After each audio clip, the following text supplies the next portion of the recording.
Hey, good morning everyone and welcome to ShortSalePowerHour.com. I'm Fred, this is Kevin. Thanks for joining us for another Mindset Monday, and I just want to start off by thanking all of you who invested in yourself last week and purchased the Short Sales Gone Wild audio video.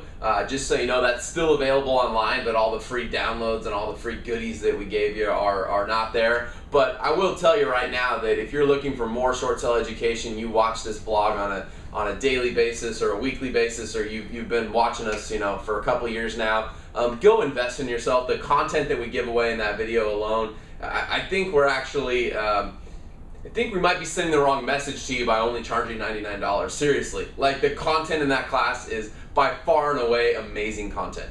That's all I gotta say. It's so worth the 99 bucks. Anyway, I just wanted to thank those of you that purchased it. So, anyway, let's dive in today. We have been continuing on the series we've been doing about the 6 big lies. How freaking lucky are we that you and I just got back from Austin and we pretty much got to spend a day and a half with Gary Keller. Yes. I mean, and 100 of our closest friends. Yeah, I mean, and I don't know if all of you appreciate Gary Keller at the level that we do.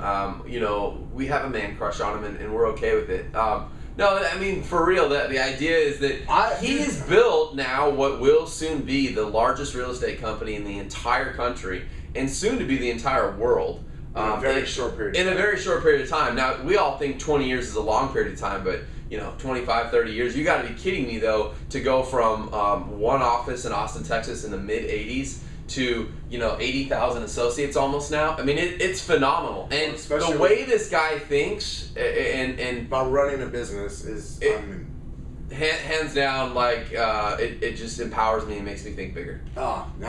Think bigger is that doesn't even start to scratch the surface, which is funny because that's this week's big lie. Yeah. Well, so we've been talking about the big lies in business, right, recently over the last few Mindset Mondays, and we got these all from Gary. They're not ours. We're not trying to steal them and say that they're ours. We're looking to share them with you because we realize you maybe haven't had the opportunity to hear Gary. Or I got to tell you, I've heard these before, and every time I hear Gary talk about them, I get something new. So I don't think you can hear these enough because there's a lot of depth in these lessons. And so today's big lie is that big is actually bad. Yeah, that's the lie out there. How often do you hear people go, well, I just want to run a small business, and I just want to do 2 or 3 deals a month, or I just want to keep it small. I don't want it to get too big. That would be too hard. Well, there's a negative association with big, that too much responsibility, too hard, too risky. I don't deserve that much get there. I don't deserve it. I'm not worthy of it. I'm not smart enough. I'm not old enough. I'm not young enough. This one, I'm not strong enough. I'm not wise enough. It would be too difficult. It would be too difficult. When you build, it can actually be quite simple to be big. I mean, let me give you a quick example, if you don't mind. We look at Keller Williams International. There's 80,000 or so associates, right, in the country. Mm-hmm. The corporate office, there's less than 200 employees. I mean, there's like 170 employees. Okay, for an 80,000 associate company, that is our international office for Keller Williams is half the size of most regional offices for some of the other big real estate companies out there. How is it that we're doing that so efficiently? Clearly, it's not because it's hard. Yeah, well, it's just this. We've grown up with this lie that big is bad. Like, I think it was ingrained in us at some level by parents, family, teachers, friends.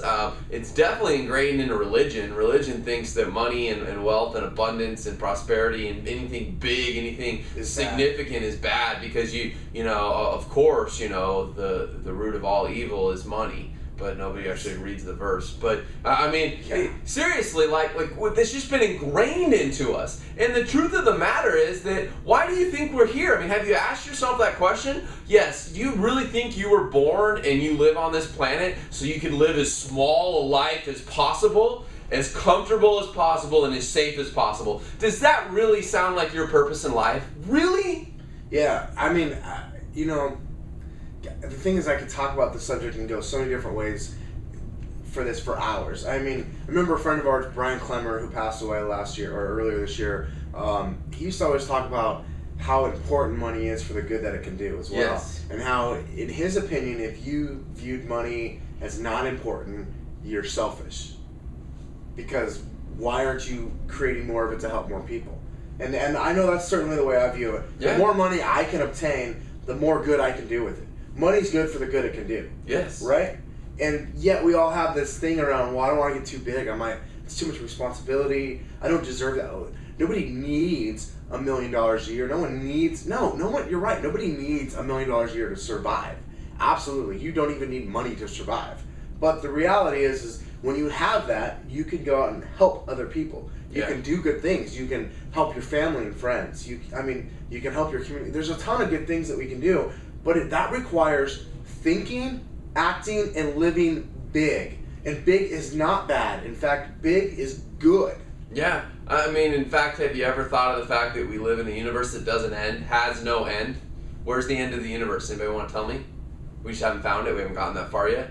It doesn't end. Like, seriously, we were designed and created to think big, to think never ending, to think limitless, to think with no limits and literally no box around us. Yeah. And you know, if nothing else today, what we want you to get in this video is that it doesn't have to be hard. It doesn't have to be your life is messy. It doesn't have to be 90-hour work weeks. None of that is true. Those are all lies that are out there, all myths around big. Yeah. Big does not mean your life has to be hard and you have to actually, you have to suffer to be big. Yeah.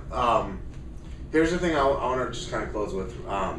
Guys, it's end of November, getting close to the end of November. We're coming into December. We've already talked about not letting your foot off the gas pedal for the rest of this year. But as you're really starting to plan for 2012, I want you to just do yourself a favor and think bigger. So regardless of whatever your goals were, I want you to multiply them. Multiply it by 2, multiply it by 3. I got challenged this week to multiply mine by 10. Literally by 10. So Fred and I had this big number for next year of number of transactions. I got challenged to multiply that by 10 and then go out and create a plan around that. And that's what I'm going to do. That's absolutely what we're working on now, is how do we take that and multiply that by 10. So maybe 10's not your number. Maybe it is. Hell, maybe 25 is your number. I don't know. But whatever you're thinking, I want you to increase that just for the sake of vision and seeing where you can actually take yourself, your life, your business, your family, your friends. Multiply that. Have a great rest of your day. Thanks for watching. We'll wrap it up now. 1, 2, 3. Short sale power hour. Short sale power hour. Crush it.